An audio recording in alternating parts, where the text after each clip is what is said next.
हरि शरणं हरि शरणं हरि शरणं हरि शरणं।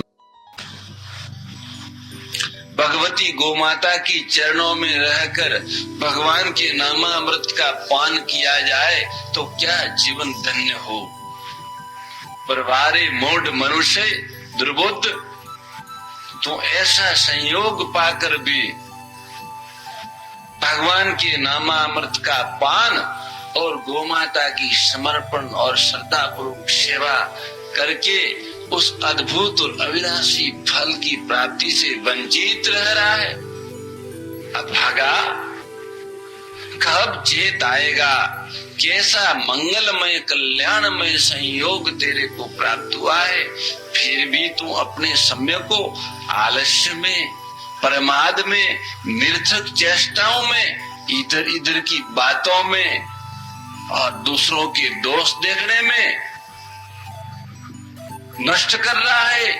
धिक्कार है तेरे को, भूल होगी। ईश्वर ने तुझे मनुष्य बना दिया, तेरे से तो प्रकृति के आश्रित रहने वाले दूसरे मुख प्राणी बहुत अच्छे, वे प्रकृति के नियमों अनुसार चल के प्रकृति में कोई क्षति नहीं पहुंचाते। तेरे को मनुष्य बनाया तो जगह जगह गंदगी फैलाता फिरता है, अपने सोच से, पेशाब से, अपनी झूठी और असभ्य शब्दों और भाषाओं से, अपने कुविचारों से और अपनी दुर्भावनाओं से, अपने दोष दर्शन से तो इस पृथ्वी पे और ब्रह्मांड में, संसार में दोष विष फैला रहा है, गंदगी फैला रहा है। प्राणी तो घूमते हैं तो यहाँ पर खाद होती है, स्वच्छता होती है, शुद्धि करते हैं। छोटे छोटे पक्षी भी घूमते हैं, एक दूसरे को चौंकते हैं, ठिकाने लगाते हैं। इस तरह सभी लोग सृष्टि का हित कर रहे हैं, पर मनुष्य गंदगी फैला रहा है, दूसरे सफाई कर रहे हैं। तो ऐसा गंदगी फैलाने वाला मनुष्य इस पृथ्वी पे बड़ा मनुष्य शरीर उसको बेकार मिला, पर वास्तव में मनुष्य शरीर तो पृथ्वी पर नहीं, पृथ्वी के अंदर और अपने अंदर सारी गंदगी को मिटा के परम पवित्र बनने के लिए मिला था। जो पवित्र लोग होते हैं उनका चित्त शांत रहता है, जो जीवन में पवित्रता प्राप्त करता है उसके अंदर रस की अभिव्यक्ति होती है, वो संतुष्ट रहता है, शांत रहता है, जैसे गौ माता रहती है। देखिए गौ माता कैसे रहती है। गौ माता त्रिलोकी का महान एक योगेश्वर प्राणी है, वो नित्य समाधि में स्थित रहती है, ब्रह्मस्थ रहती है, योगस्थ रहती है। उनकी पलकें बहुत कम पड़ती है, बहुत कम पड़ती है। सब कुछ व्यवहार करते हुए भी, इतनी सभानता रखते हुए, सतर्कता रखते हुए भी वो निरंतर नित्य योग में, समाधि में, सहज समाधि में स्थित रहती है। तभी तो गोमाता के माध्यम से सतोगुण का सर्जन होकर संसार को वो सतो प्रकाश प्राप्त होता है। उस समाधि से, उस अवस्था से ही गोमाता में सतो का सर्जन अथवा सतो का निर्माण होता है। ये बड़ी गहरी बात है, समझने में मानव जाति को भी देर लगेगी। वो गाय को समझाए नहीं, गाय को वो नीरा दूध देने वाला पशु समझता है और उसके साथ व्यवहार करता है दीवारों के जैसा, जड़ के जैसा। गाय को पशु मानने वाला वो मनुष्य खुद पशु है। गाय कभी पशु नहीं हो सकता, वह योगेश्वरों का भी महायोगेश्वर दिव्य प्राणी है। वह भगवती पराम्बा शक्ति का एक दिव्य चिन्मय स्वरूप है इस पृथ्वी पर।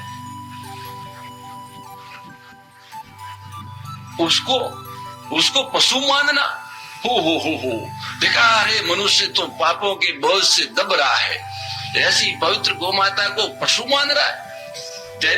तेरी बुद्धि की पशुता को धिक्कार है और इसी कारण तो दारिद्र्य होकर भटक रहा है बार बार जन्म मरण के चक्कर में। और इस जीवन में भी अनेक प्रकार की प्रतिकूलताओं और कष्टों को भोग रहा है।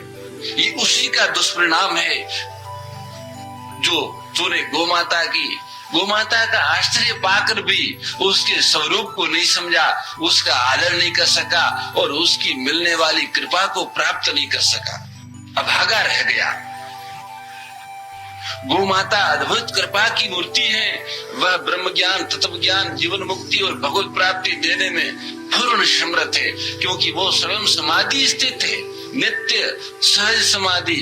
अरे संतों, सहज समाधि भली जिस दिन लगी गुरु प्रताप से फिर कभी नहीं टली, ऐसी निरंतर समाधि गोमाता को लगी रहती है। समाधि उसी को कहते हैं जो पूर्ण सावधानी, पवित्रता, एकाग्रता और शुद्धता रहे, उसी को समाधि कहते हैं। समाधि किसी बेहोशी का नाम नहीं है, समाधि किसी जड़ वृक्ष का, दीवार का नाम नहीं है। समाधि संपूर्ण होश का नाम है, एकाग्रता का नाम है, अचलता का नाम है। ऐसी समाधि में गोमाता स्थित है और इसी कारण गोमाता में उस समाधि की अवस्था में ही सतोगुण का सर्जन होता है, सतोगुण का निर्माण होता है और फिर वह सतोगुण गोबर, गोमूत्र, दूध और उनके रोम रोम से चलने वाले परमाणु तथा उनकी निश्वास से त्रिलोकी को प्राप्त होता है, जिसमें देव, ऋषि, मनुष्य और अन्य प्राणी सभी को पोषण प्राप्त होता है। ऐसा अद्भुत चिन्मय देवाधिदेव गोमाता को पशु मानना भैया बहुत बड़ी भूल है, बड़ा धोखा है। इस कारण गोमाता की सेवा उस भाव से होगी तो ऐसा लाभ होगा, और ऐसे भाव से, पशु भाव से होगी तो ऐसा लाभ होगा। भाई, पहाड़ में से पत्थर तोड़ के लाया जाता है, एक पत्थर को सुंदर शिल्पीकार एक प्रतिमा के रूप में परिवर्तित करता है और वो देव मंदिर में स्थापित होके उनके सामने हम लोग अपने श्रद्धा पूर्वक अपना समर्पण सुमन उनके चरणों में रखते हैं और हमारी मनोइच्छाओं की पूर्ति होती है। और एक पत्र जहाँ सोच जाते हैं, लघु शंका जाते हैं, वहां लगा हुआ है। वहां जाके तुम कोई प्रणाम, नमस्कार, दंडवत पूजा नहीं कर सकते, क्योंकि वहां तुम्हारा ऐसा भाव बढ़ नहीं सकता। और एक वो जो देव स्थान में रखा है, वहां तुम्हारा भगवत भाव होने के कारण तुम उनके सामने समर्पण के सुमन अर्पित कर सकते हो। श्रद्धा के सुमन अपनी आत्मा को और अपने उद्गारों को उनके चरणों में अर्पित कर सकते हो। इसी तरह गाय को पशु मानने वाला गाय के लाभ से वंचित रहेगा और गो को देव मानने वाला, भगवान का स्वरूप मानने वाला गाय से मिलने वाले लाभ को प्राप्त होगा। सज्जनों, गौ माता साक्षात नारायण स्वरूपा है। संतों का, ऋषियों का मत है कि भगवान नारायण में और गाय में कोई विशेष अंतर नहीं दिखता। उनके दिव्य गुणों को देखा जाए तो जो ऐश्वर्य और माधुर्य भगवान में है, वह ऐश्वर्य और माधुर्य पूज्य गौ माता में भी विद्यमान है। इसलिए गो और गोविंद दो नौ के एक है, अभिन्न है। ऐसी गौ माता की सेवा का सौभाग्य प्राप्त हुआ। जब तक उसकी सेवा की जरूरत हो तब तक सेवा करो, और जब सेवा पूरी हो जाए तो इधर उधर की बातें मत करो, भगवान के नाम का जप करो। उस गोविंद को, उस परमात्मा को पुकारो जो सच्चित आनंद है, जिनके आने से सब प्रकार के दारिद्र्य, दुख, अनंत कष्ट, रोग, शोक, संकट, भय सब के सब मिट के मानव कृतार्थ और भैया प्राप्त होता है। ऐसा वह सच्चिदानंद घन प्रभु गो सेवा और उनकी नाम के पुकार से तुम्हारे पास दौड़ा आएगा। अगर उठा सको इस मौके के लाभ को तो उठा लो, नहीं तो भैया समय जाने के बाद पश्चाताप होगा और जीवन के साथ एक बहुत बड़ा धोखा हो जाएगा। क्योंकि भावनाओं जब तक पवित्र नहीं होती है तब तक किसी भी स्थान पे रहने से कोई लाभ नहीं होता। जैसे कई लोग गंगा के किनारे ही रहते हैं, वहीं जन्मते वहीं मरते हैं, पर उनकी भावनाओं शुद्ध न होने के कारण गंगा का लाभ नहीं उठा पाते। और एक हजारों कोस दूर रहने वाला यात्री गंगा मैया के प्रति श्रद्धा रखने वाला भक्त गंगा मैया से मिलने वाले लाभ को प्राप्त होता है। इसी तरह भैया गायों के बीच में रहो, संतों के बीच में रहो, या किसी लोक में पताल में पृथ्वी पर या अंतरिक्ष में रहो, जब तक भावनाओं शुद्ध नहीं होगी, लक्ष्य पवित्र नहीं होगा, तो भैया कोई लाभ होने वाला नहीं है। बारंबार वही कुत्ता, बिल्ली, चींटी, पतंग, इनकी तरह गीदड़, सुअर और बंदरों की तरह जन्मो मरो, उत्पन्न हो और नष्ट हो, सुख दुख को भोगो। अभी कितने मच्छर चिचड़ यहाँ खड़े थे, ये एक दिन में उत्पन्न हो जाते हैं, दूसरे दिन नष्ट हो जाते हैं। ऐसे ही 84 लाख योनि में आत्मा भटकती रहेगी और जहाँ जो भी योनि मिलेगी वहाँ वो ही मानेगी। मच्छर की योनि मिलेगी तो अपने को मच्छर मानेगी, और गद्दे की योनि मिलेगी तो अपने को गद्दे मानेगा, और कीड़ा की योनि मिलेगा तो भैया अपने को कीड़ा मानेगा और गंदगी में रहेगा। गंदगी को कीड़ो बेचारो मानत गंदगी में आनंदगी, ये माया का मजदूर प्यारे क्या जाने बंदगी।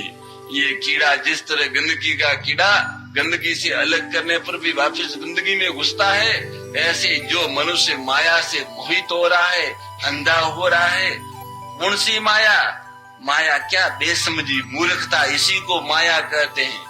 इस मूर्खता से जो समय की बर्बादी और इधर उधर चित्त का जो भटकाव है, दुर्वासनाएं, दुर्भावनाएं हैं, ये सब माया है। मोर मुकुट बंसी वाले की जय, गौ माता की जय। हे मेरे नाथ, आप अपनी सुधामयी सर्व समृद्ध पतित पावनी अहेतु की कृपा से मानव मात्र को विवेक का आदर तथा बल का सदुपयोग करने का सामर्थ्य प्रदान करें। एवं हे करुणा सागर, आप अपनी अपार करुणा से शीघ्र ही राग द्वेष का नाश करें, जिससे सभी का जीवन सेवा, त्याग और प्रेम से परिपूर्ण हो जाए। ओम आनंद, ओम परमानंद, ओम सच्चिदानंद। नारायण नारायण नारायण। जय गो माता, जय गोपाल।